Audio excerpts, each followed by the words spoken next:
Mic over to Chris Dreyer. He's the one that, these are his words that you're going to read on this sign. He's our local. Your words?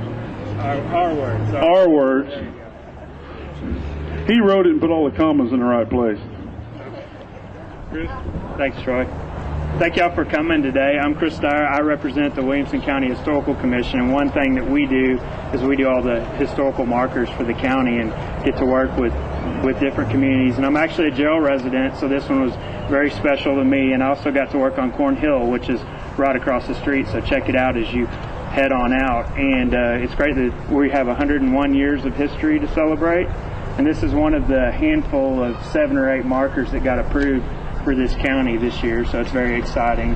And in the state, we're actually ahead of Bexar County, which is San Antonio, with the number of historical markers we have in Williamson County. So that's really significant because, you know, there's a lot of history going on there, but I say we're better than them, right?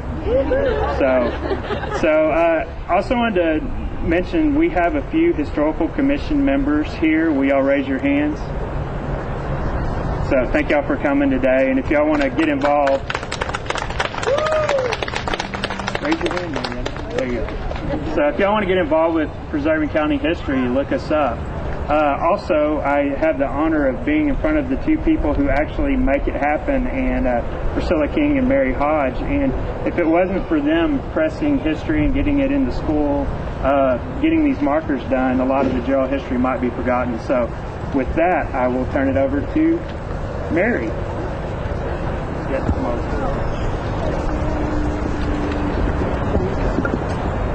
I'm Mary Hodge, and I'm so happy to have this marker. We worked so long on this. And I want to thank Priscilla King because she most graciously agreed to do the book, and she did a beautiful job. She did all of the computer work and made it happen. And I want to say that I want to thank everybody that turned in pictures and history, because with your pictures and history, that's what made the history for the marker available, and Priscilla turned that in. We would not have the marker without all of your help. And I would like to say that the first citizens of Gerald I know would be very pleased with this marker. And it's very nice to know that some of those first citizens still have families who live here, and I think that speaks highly for your community. And I do hope that y'all will continue to work on the historical markers for all of you have many businesses and homes and churches and schools that qualify, and I'll help you in any way I can, and thank you for letting me be here. Thank you. Thank you, Mary.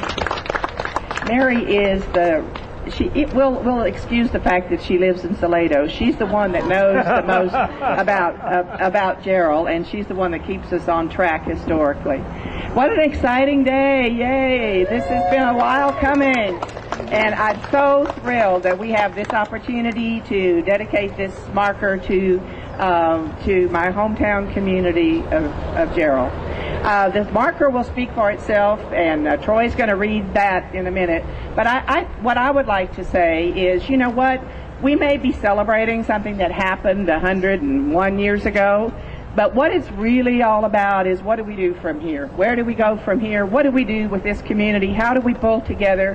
How do we make things work? So that's really my message today is just, I want all of us to be energetic. I want us to have vitality. I want us to work together, all be friends. There's a lot of things that we can do in this community to make it worthwhile, because in 99 years, somebody else is going to be erecting a historical marker to the last 100 years, and I want all of our names to be on there.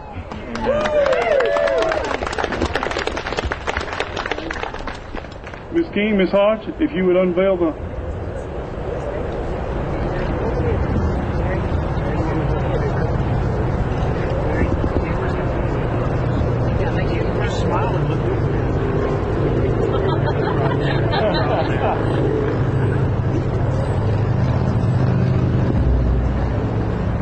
Got a nod.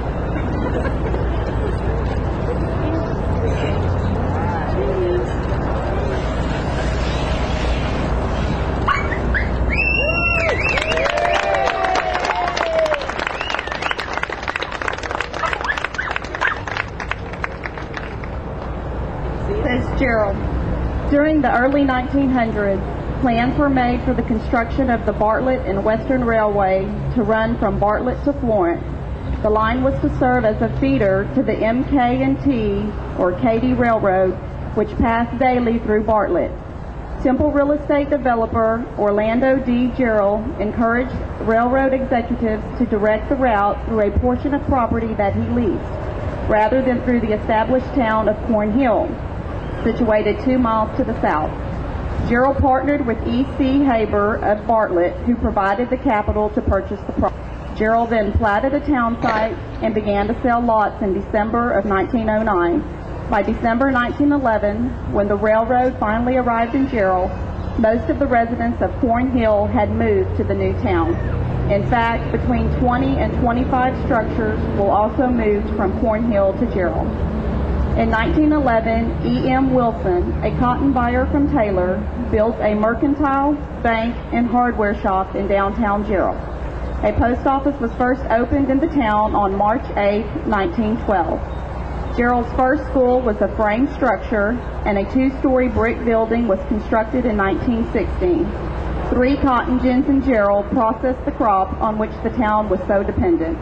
However, the decline of the cotton industry during the 1920s and 1930s, along with the closing of the Bartlett and Western Railway in 1935, resulted in a significant population decline.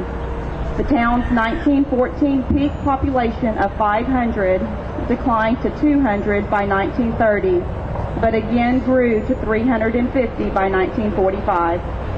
Gerald made national news headlines when a May 27, 1997 tornado killed 27 residents and injured many others. The town of Gerald carried on, incorporated in 2001, and has since experienced rapid population growth.